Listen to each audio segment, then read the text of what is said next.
So in this section, we're going to be talking about radio and music ecosystems and the way that radio can help build those music ecosystems, not just the individual careers of individual artists, although we are also going to be talking about the way that radio can build the individual careers of individual artists. We have with us Bill Johnson from WRTI, which is a jazz and classical station, Roger LeMay, WXPN. How do you describe that? The description on the website didn't jive exactly with what I was hearing. It said rock, and then it said rock folk, and it was a variety. Well, it's called in public radio world AAA, Adult Album Alternative, which is, I always had the fourth. Sounds like the a name sex is soundtrack. Also anachronistic, so it's a 4As, but it's because their albums aren't a thing anymore. But it's roots music, rock, folk, blues, some gospel, just a cross section of contemporary music. We connect artists with audiences. That's what we're all about. That sounds like a good story. So let's start with how you all came to be, because your stations each have some interesting history. Do you want to start with RTI, how it developed? Sure. RTI was founded as a student project back in 1948. And we were a carrier current station at Temple University where they literally hooked up the transmitter to the infrastructure of the building, the radiator infrastructure. We broadcast around whatever the 10-block radius was. So we've been around a long time, FM station since 1953, and jazz station starting in '69. And then in 1997, we became the modern WRTI, which is a full-time music station, half classical music, half jazz. We're the first station in the country to do that. We're still one of a handful of stations that does that. And why did you do it in '97? Well, frankly, because the commercial radio station for classical music got sold a bunch of times. I think it was 4 or 5 times in 21 months. And eventually they changed format. And so Philadelphia was left without a classical music service on the air. And with such a deep, rich history of classical music and jazz in Philadelphia, that's just something that couldn't stand. So Temple University decided that it would take on the responsibility of doing classical music, and the format was split. And XPN? So we are licensed to the University of Pennsylvania, but we're self-funding and operate independently. And it was a student station at the University of Pennsylvania for a very long time, until about 40 years ago, when the students-run radio station lost their license. It was suspended by the FCC for obscenity for a show called The Vegetable Report. The only way that the university was able to keep the license, the trustees, after a long legal battle, was by making a professional station. And so we became a professional station. They hired professional staff. Shortly thereafter, there was a $1 million grant from CPB to launch a national show, World Cafe, which is to this day is on over 200 stations around the country. And it really started a whole new, taking the eclectic college radio music thing and elevating it to a public radio format, and it became a model for what's around a good part of the country today.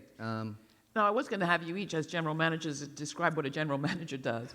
But backing up even a step further, maybe it would be helpful if you describe how you define radio in this era, because you're each doing something interesting with the concept. Roger. So one thing, I'm sure you'll hear it in all the discussions today about radio stations needing to become more than radio and becoming significant local community institutions, and in our cases, cultural institutions. Also, that involves being multi-platform. And at XPN, for a very long time, we've always said multi-platform includes radio, it includes digital, and it includes in-person. So no matter what we're thinking about, we say, oh, what's the radio aspect of this? And we've talked about radio is still the lead part of it, but and the intimacy and the handcrafted curation that's at the heart of it. But we also say, what's the digital? And we can talk more about that later. And we say, what's the event? Because that in-person contact, we're community builders, and we have this really powerful community organized around musical discovery. Musical discovery is what we do, and people together, they trust our curation, and they come, and the best way to experience music, as we've heard today, is live. And you? I think it's best summed up as our mission is to champion music as a vital cultural resource. And that's very carefully thought about. We champion music. We don't say we champion music on radio. and we say a vital cultural resource, and that's because we believe it's essential in the lives of people as air and water and so many other things, because that's how our community thinks of it. They can't live without it. That's what they tell us. And so we want to be upfront with that, and that means that we say we're a cultural institution with its roots in radio, but we are so much more. We are out there in the community, and we are boots on the ground, and we are bringing people physically into the space, and we're involved in projects that may have nothing to do with being on the radio, while, as Roger said, that's still the bread and butter, and that's the center and core of our service. We need to be far more visionary than just what's on the radio. Because just to be clear, the context in which you are operating and stations like yours is people can get a never-ending stream of classical music or jazz separated in their podcast feed or served up to them by Pandora or Spotify or something. They can certainly go and see concerts. You can also talk about the kind of monopolization of radio, that same playlist plays all across the country. We heard about that when we talked to the people at WKNY. How do you compete in that? I'm hearing some hints of how you do it, but you're up against quite a contextual challenge.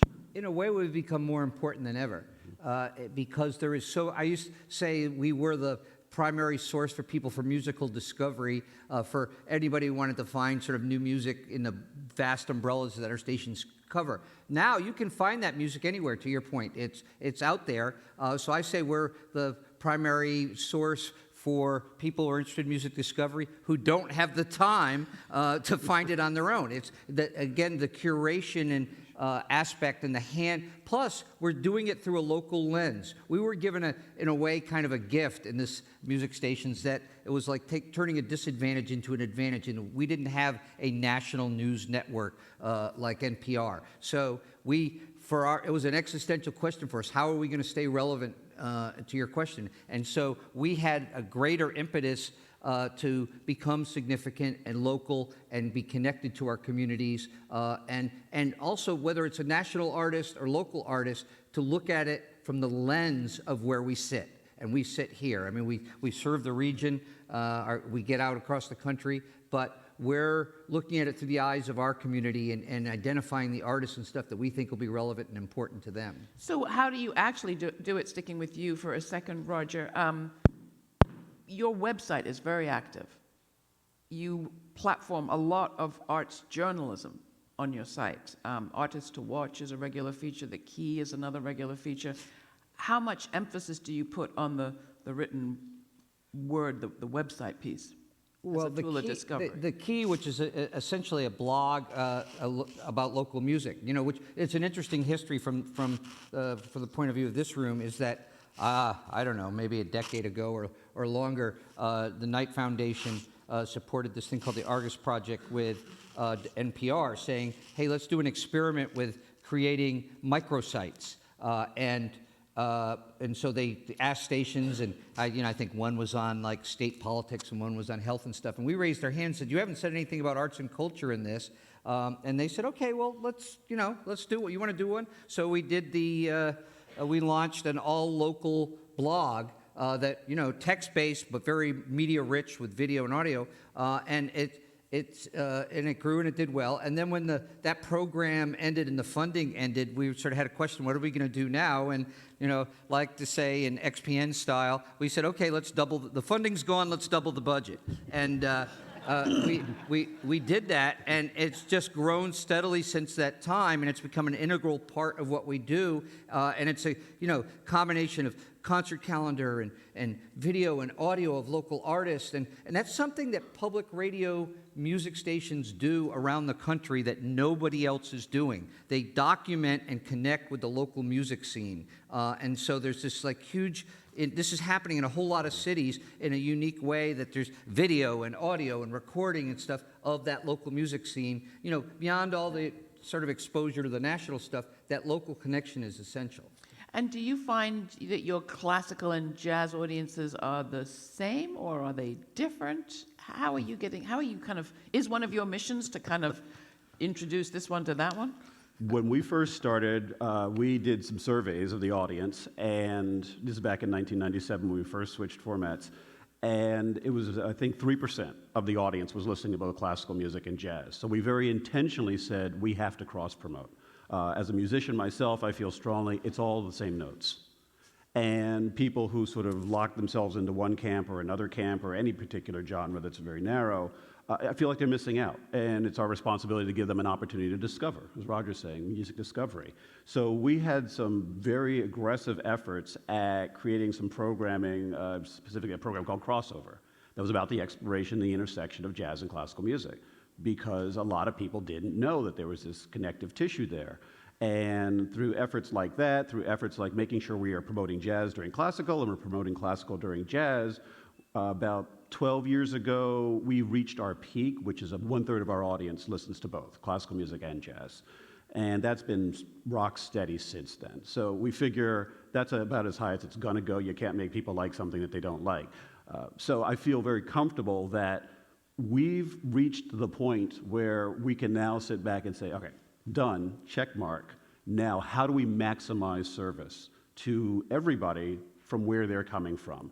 How do we create opportunities for them to be in spaces where they could experience jazz and classical? How do we go into the jazz community? How do we go into the classical music community and maximize service there for what that uniquely is, whether it's the Philadelphia Orchestra and a weekly broadcast and events, or whether it's partnering with a local jazz club and doing live broadcasts. You both were involved, I think you both were involved with the View House project.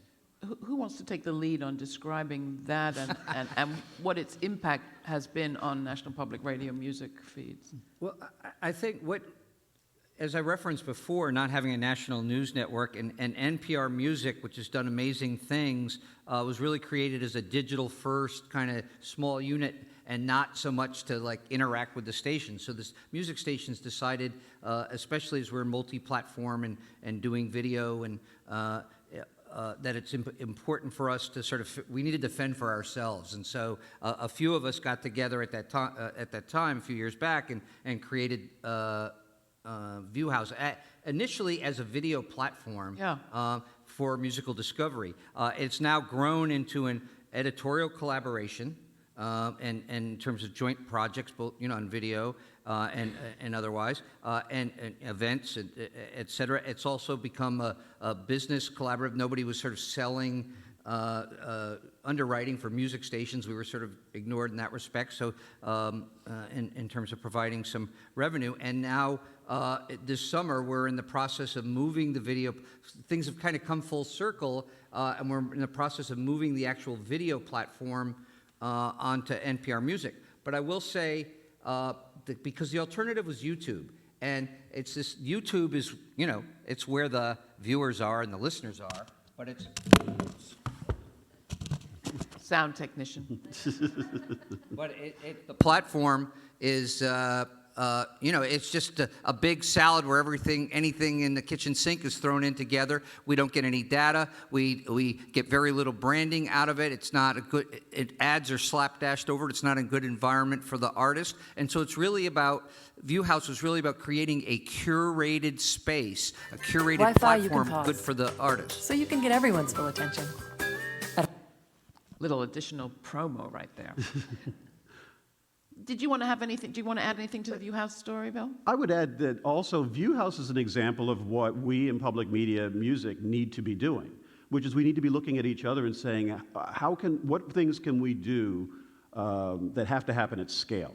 We're all very rooted in our local communities and servicing them every day, but we haven't spent nearly as much time saying, well, what's our voice nationally? What's our voice collectively? And what are our challenges that can only be met when we achieve scale? So you had Roger at his station and a lot of other stations producing these videos. So the idea to come together and say, let's aggregate them in one place and create a destination for viewers is also about saying we work together.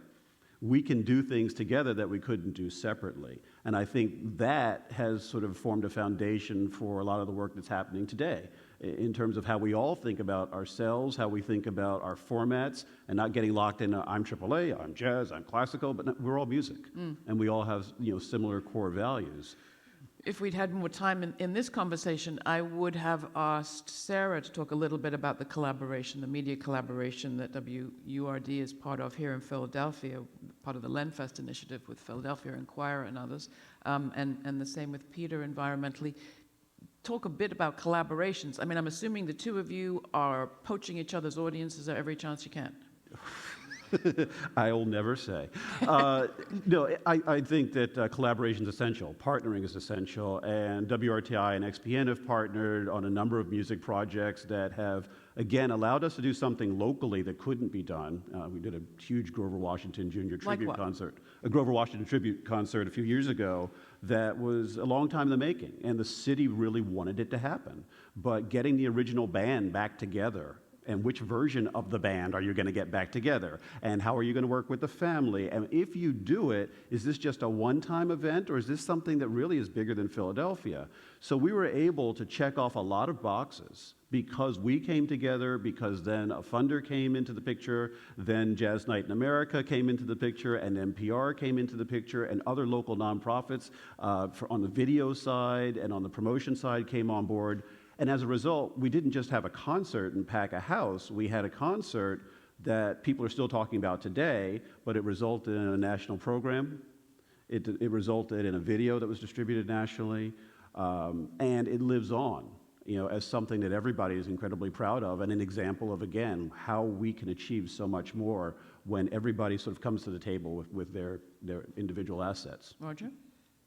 A couple points. One, we've worked with WRTI on a number of things, and Bill and I keep sort of building out the collaboration to the point that we've actually trying to make it a model in the sense of this is how music stations, with different audiences and different formats can work together to make great things happen. But there's all kind, I'm a big believer in collaboration and collaboration of all types, and we've collaborated with local organizations of all types. We've collaborated with radio stations, and in my view, we've collaborated with funders. We've worked for years with the Wincote Foundation with World Cafe, and really to achieve things that we would not otherwise achieve. It's like I don't want to be funded for something we're already doing or do. It's like the reason to do it is to achieve something that stretches your envelope, connects you to different audiences, gets you into programming you wouldn't otherwise do.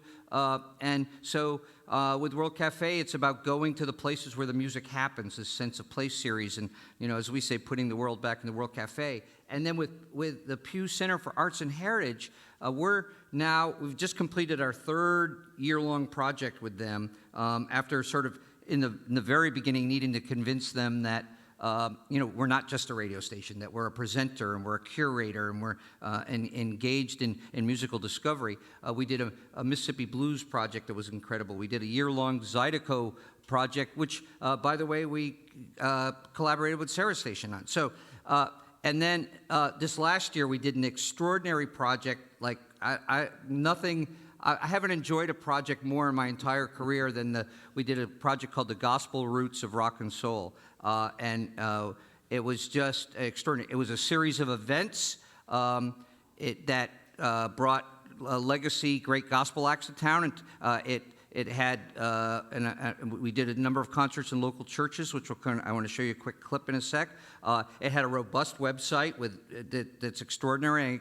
I encourage you to go to XPN Gospel Roots.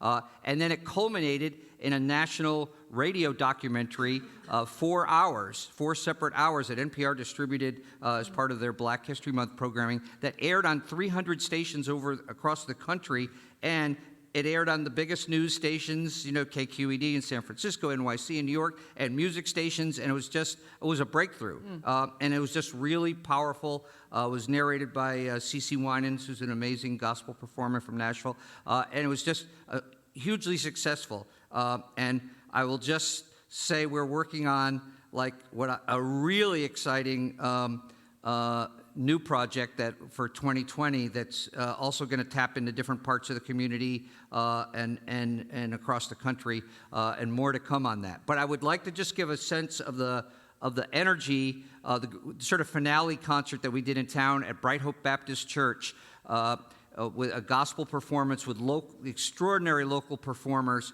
and the audience was half XPN people and half church people. And it was just an extraordinary combination of people. And I still have people come up to me on the street several months later saying, I was there. It was just an amazing thing. So let's just show a little clip of what happened that night. God, we bless you. We praise you. We give you the glory. We give you the honor. Nobody like you. Hallelujah. Hallelujah. Wave your hands. Give a praise. Wave your hands. Give a glory. Hallelujah. Hallelujah. Hallelujah.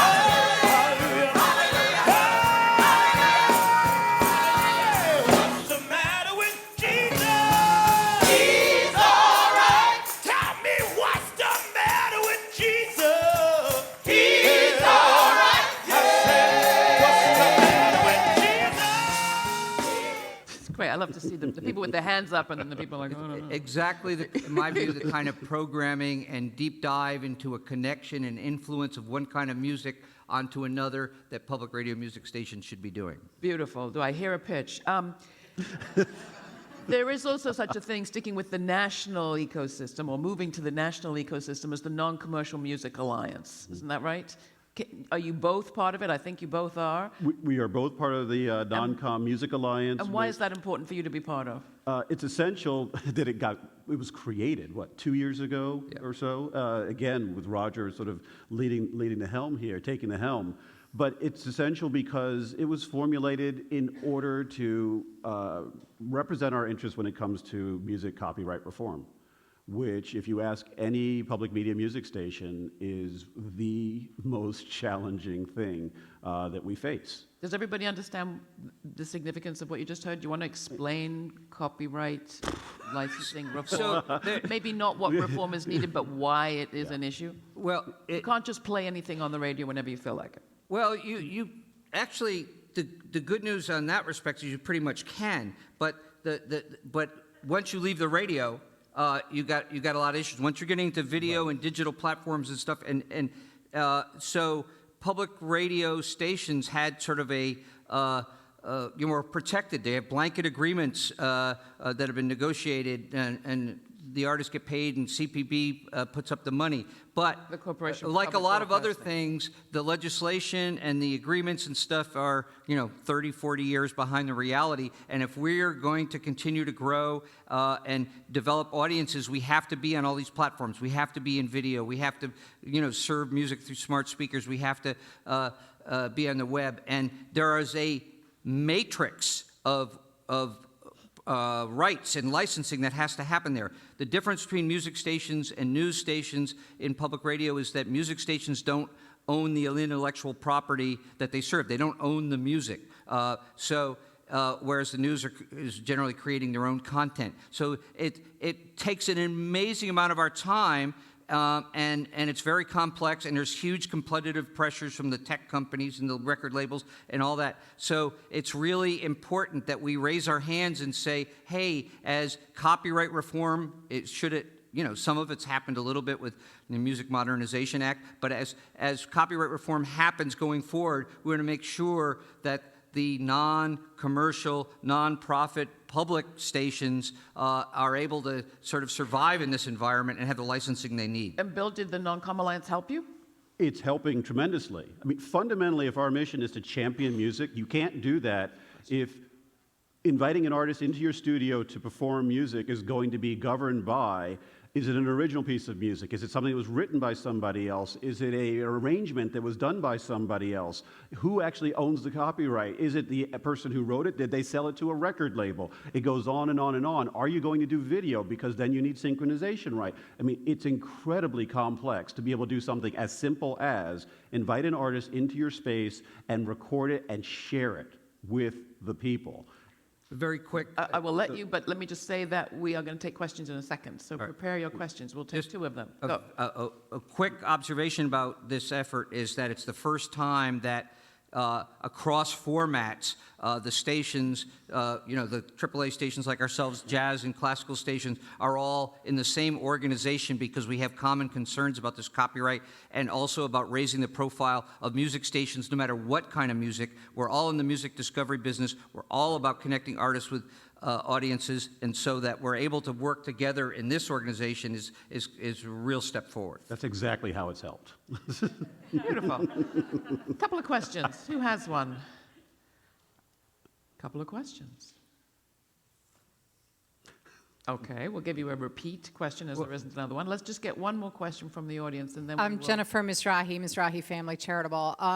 As the technology is there to now instantly put words into text, have you looked to have your interviews instantly put online as text? And have you started to look at almost like an online newspaper or magazine to put text for people who are hard of hearing or just prefer text as the format?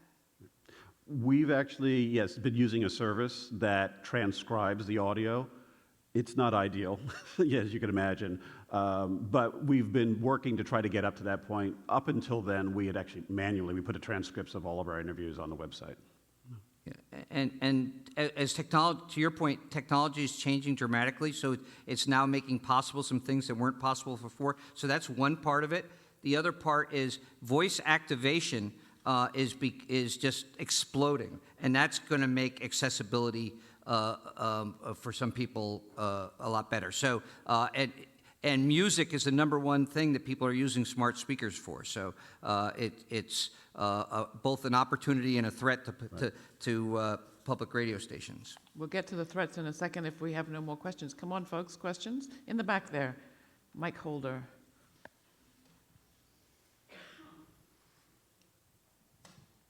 Sure. Hi, I'm Christine Vaughn from Blue Shield of California Foundation, and I'm interested, as your video showed, music is such a way of uniting community and really getting hearts and minds together, and have your stations thought about connecting with social movements, whether that's environmental health, other community-based issues? Classical music for the planet. We've certainly thought about it. It's a challenge. I think actually you guys do a really great job, Roger, in terms of your brand. And I will say that I think WRTI is in its adolescence with respect to the music service and format. And that means that we're beginning to recognize what our broader role is and how to go about achieving it. And that's a key part of addressing it, is who are we going to partner with, because what messages are we going to send? Certainly partnering with social organizations like here in Philadelphia, Philabundance, to deliver meals and that kind of thing make complete sense, and we're working on that actually. 2 quick points on that. One is that on one hand, as CPB, is the fact that we get federal funding, even if it's a small part of our budget, it does, come with some restrictions in terms of, political association and some of the and also we're not allowed to fundraise for other organizations. Having said that, we have an extraordinary program called Musicians on Call, which brings local musicians to the bedsides of people who can't get to live music, and it's just an extraordinary program. We started with 1 hospital. We now go to 8 hospitals on a weekly basis and serve, tens of thousands of people, bring that musical experience. So it's those kind of programs that I think can make a difference. Probably have time for one more, actually. One more question? Well, If not, let's talk a little bit. Oh, right here.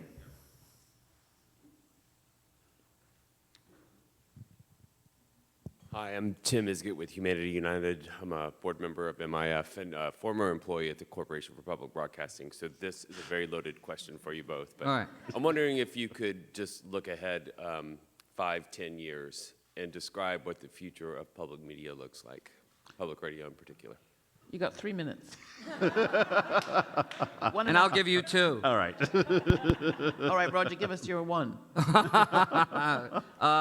Well, I think, let's just look at the music side. I mean, I think it's continuing to go down the road that we're going and growing our significance as local communities, events. One of our biggest challenges is that we are not able to develop the revenue we have to be on all these devices. We have to, on the digital side, but making that work on the memberships, converting the membership model to work on digital platforms with, frankly, new generations that are used to getting everything for free online. And our business models will give it to you and hope that you'll think enough of it to pay for it later, which my mom used to say, that sounds like a scam to me, Roger. But I think converting that model is crucial. But we have a really strong community, and continuing to prove ourselves as being locally rooted, locally significant, and connected and supportive of artists is the key to our future.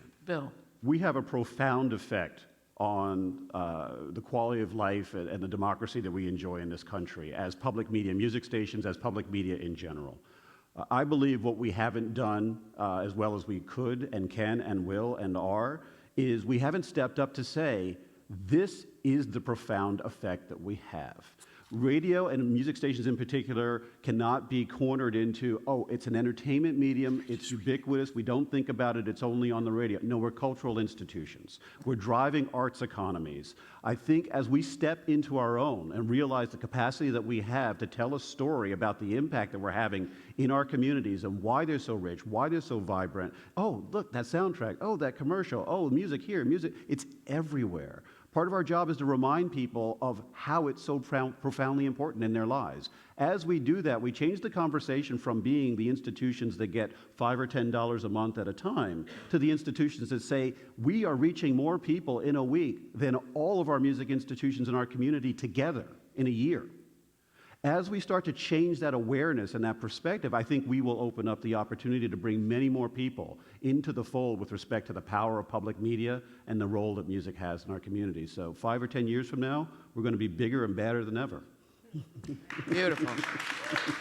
I want to remind everybody that just as the last conversation will be continued in the breakout sessions at 11, so too this conversation will continue in a breakout session from 11 to 12 with Caitlin Yarnell. So if you have more questions percolating up for either of these two panels, please take them to those breakout sessions. Bill Johnson, Roger LeMay, thank you so very much.